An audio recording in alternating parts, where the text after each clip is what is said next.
इस मुद्दे को उठा रहे हैं काफी समय से।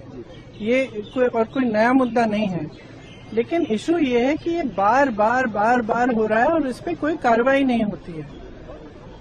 मुझे याद है जब मैं यूपी में काम कर रही थी तो जो पेपर लीक हो रहे थे वो एक दो जो एकदम जो नीचे वाले अधिकारी हैं उनको आपने अरेस्ट कर लिया या 2 दिनों के लिए रख लिया थाने में, उसके बाद बात वहीं पे रुक जाती है। किसी पर कार्रवाई नहीं हुई है, किसी पर कोई ठोस कार्रवाई नहीं हुई है। अब ये मुद्दा इतना ज्वलंत इसलिए है क्योंकि देश के युवा हैं ये, और ये समझ रहे हैं कि हमारे फ्यूचर, हमारे भविष्य के लिए क्या है।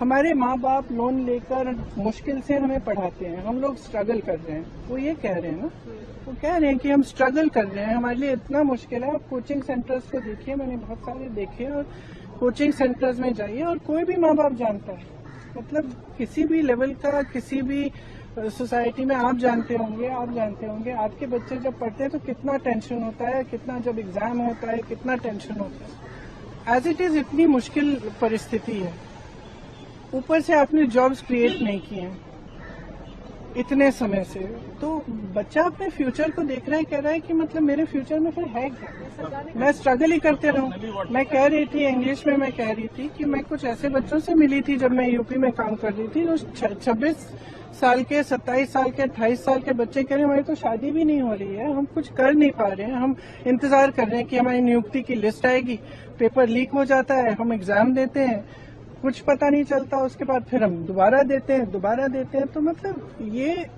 एक बहुत ही जेन्युइन प्रॉब्लम है और इसको हल्के में कोई नहीं ले सकता। ये एक बहुत जेन्युइन प्रॉब्लम है। आज युवा बहुत ही दुखी है एक्चुअली। ये जो आप नाराजगी देख रहे हैं एक्चुअली दुख है कि हमारे फ्यूचर, हमारे भविष्य के बारे में कौन सोच रहा है। और इनकी सिंपल सी चीज है, आप प्रधानमंत्री हैं, आपकी जिम्मेदारी है, ये युवा है, हम सब इस सदन में रोज आते हैं।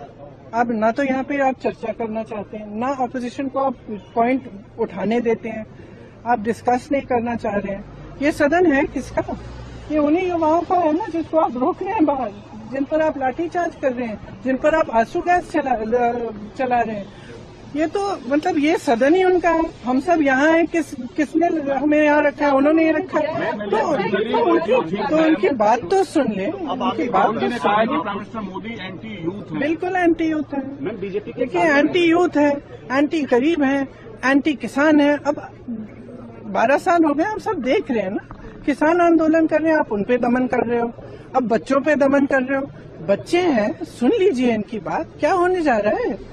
अगर इनकी बात शांति से सुन लें, आप मंत्री जी की जिम्मेदारी है, उनसे रिजाइन करवाइए। देखिए एक जमाना था जब मंत्री जिम्मेदारी लेते थे। मुझे याद है एक ट्रेन का एक्सीडेंट हुआ था शायद 80s में, अगले दिन उन्होंने इस्तीफा दिया। जो मंत्री रिस्पॉन्सिबल थे, जो उसके समय के रेल मंत्री थे, तो इस्तीफा दीजिए, जिम्मेदारी लीजिए, और सबसे जरूरी तो यह है कि सिस्टम को दुरुस्त करिए।